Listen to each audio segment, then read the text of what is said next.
It's Wendy Snyder sitting in for Bob Sirott this morning, and as we were connecting with Joseph Lindsley in Ukraine, there seems to be some air raid sirens going off. Where are you, Joseph, and what is going on?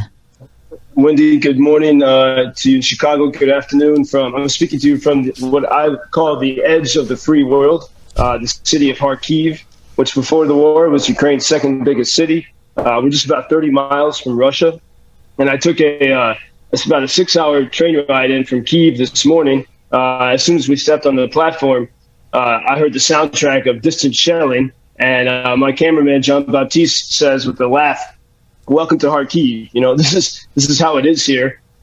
Even though you could hear the shelling at a distance. People were calmly filing into the train station, men, women, and children. Everyone just talking softly, even people laughing, just continuing with their lives. In fact, I noticed in the few hours I've been here today, there's a new cheerfulness on these streets because I was here a month ago when, unbeknownst to the world, the Ukrainians were beginning that amazing Kharkiv offensive. It was still secret at the time, and so the mood was very dark. But now, even though there are bombed out buildings everywhere and barricades and boarded windows, there's a new attitude of energy and even a cheerfulness I see in these streets. But at the same time, the threat remains constant. And in fact, you probably heard me speaking to your producer right before we went on. And now all of Ukraine is under an air alarm. And it seems that just a few moments ago, we heard some noises, perhaps a little bit closer than what we heard earlier. So we are now back into caution mode here. In Kharkiv and throughout all of Ukraine. Well, yes, and the reports that we're getting is Ukrainian officials warn, quote, the heaviest of battles ahead as Russian troops brace for battle.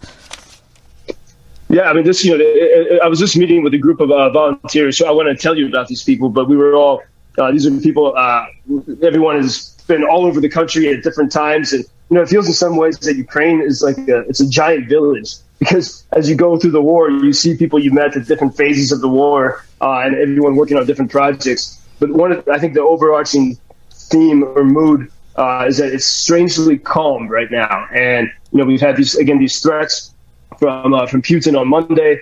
And by the way, after we talked yesterday, those 30 Congress men and women who were urging Biden to change his strategy, they retracted their letter. Yeah, I saw that. To not being afraid.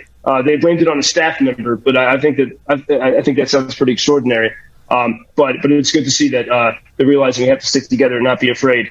But there is this sense of there's a strange calm now, and it's always those moments create a sense of anticipation. What's going to happen next? And for those people here on the ground in Ukraine, it means stay focused, keep doing your job, and keep going. And so, for example, I had lunch today with a group of volunteers from Ukraine, France, Denmark, Finland, Ireland, America. And all these people in the early weeks of the war, when all of the foreign embassies had evacuated Ukraine, these were the wild people that came to help. And in this particular group, about 12 people, they all met at a shelter in Lviv in the early weeks of the war. And then they banded together. They found ways so they could be more effective. Pretty soon, they were driving beat-up cars and vans at the front lines and in the gray zones where there were Russians shooting at you. They evacuated people from occupied territory, and these are not people they're not working with massive NGOs. They don't have. Some of them are not even well equipped.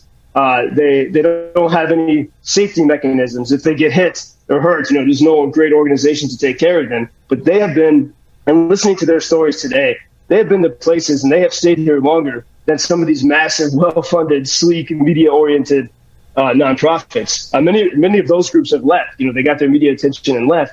But so I was really inspired to sit around and talk with these sort of wild souls. And I think they're here because they want to live with purpose. They believe in humanity and freedom, and they can't sit on the sidelines. And they were telling me they were some of the first people, some of the people in this group, to get to Izum when the Ukrainian army was liberating Izum, just in the same region of Kharkiv, and there were still Russians hiding in the bushes and behind walls, and as they were going to as these foreign volunteers and Ukrainians were going to deliver food, so they really saw up close that the liberation and the Russians just cowering in fear.